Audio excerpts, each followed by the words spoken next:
So, what did you miss at Jubilee today? Well, I apologize for not having anything last week because I wasn't at Jubilee last week, so I couldn't really tell you what you missed. But today, today you missed the announcement by Leanne, my partner in ministry for the last 9 years. You missed her announcement that at the end of June she'll be retiring from ministry at Jubilee United Church. She'll be pursuing a career in academy as she will be teaching communications and psychology to what I trust will be eager students who will appreciate her incredible gifts. So if you weren't at Jubilee today, you missed that announcement. You missed the grieving and the celebrating and the dreaming and imagining that goes along with such an announcement.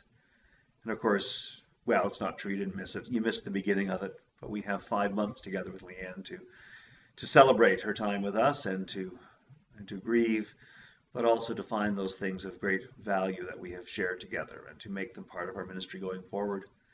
We'll have time in the next 5 months to begin to imagine what ministry looks like at Jubilee, what leadership looks like at Jubilee without Leanne. So lots of things.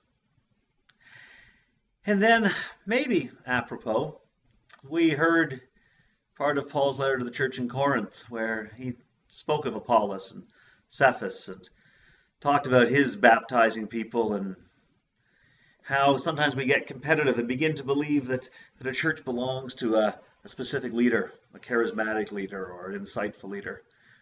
And Paul reminded us that it is in Christ that we are baptized. It is Jesus who calls us together. It is God's love and mission that we share. It is not Paul's church or Apollos' church or Cephas' church. It's not Leanne's church. It's not my church. It's not even your church alone. It is Christ's church. It is God's love that we are called together to celebrate, to nurture, to share, to grow in the world. And then we heard the calling of the first apostles, James and John, Andrew and Simon, not in that order, but we heard about the four of them, Jesus walking along the shore of the Sea of Galilee and calling them to follow him, and they dropped their nets and they followed him. And what I found remarkable in that is that they followed immediately.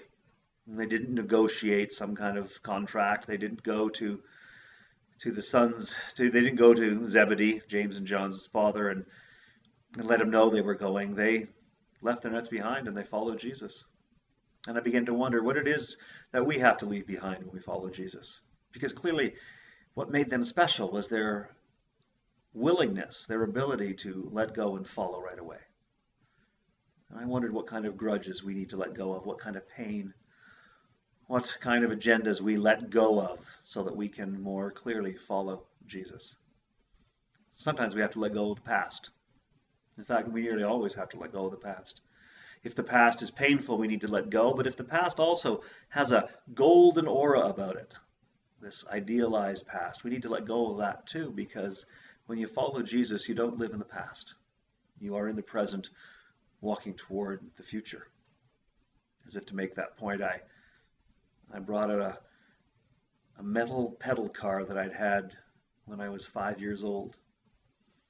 Not long ago, I found an exact replica and bought it because it was my childhood. I remembered my metal pedal car and how I pedaled up and down the street. It was my favorite childhood toy. And so when I saw it 35 years later, I bought it. And now, almost 15 years later, I still have it. And it sits in my office.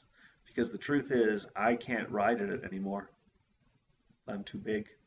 I've grown. And every time I look at it, I have a moment of nostalgia that feels good, but then I'm also reminded that I no longer fit into my past. I no longer fit into my old pedal car. I've grown too big. And I no longer fit into my old biases, my old prejudices, my own old opinions, my old grudges, my old agendas. I no longer fit into the past. As much as I like to imagine it, I don't. And neither do you. Neither do any of us.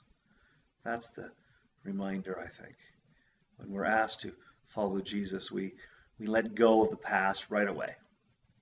Idealized or filled with struggle. We let go of the past so that we can follow Jesus today into the future, knowing that there is a place for us in the future. There is love for us, and there is mission for us, much for us to do. So you missed that message if you weren't at Jubilee today, but maybe you'll get that message now. And we look forward to seeing you, well, if not today, then in the future, where Jesus is walking, where God is calling us. God bless.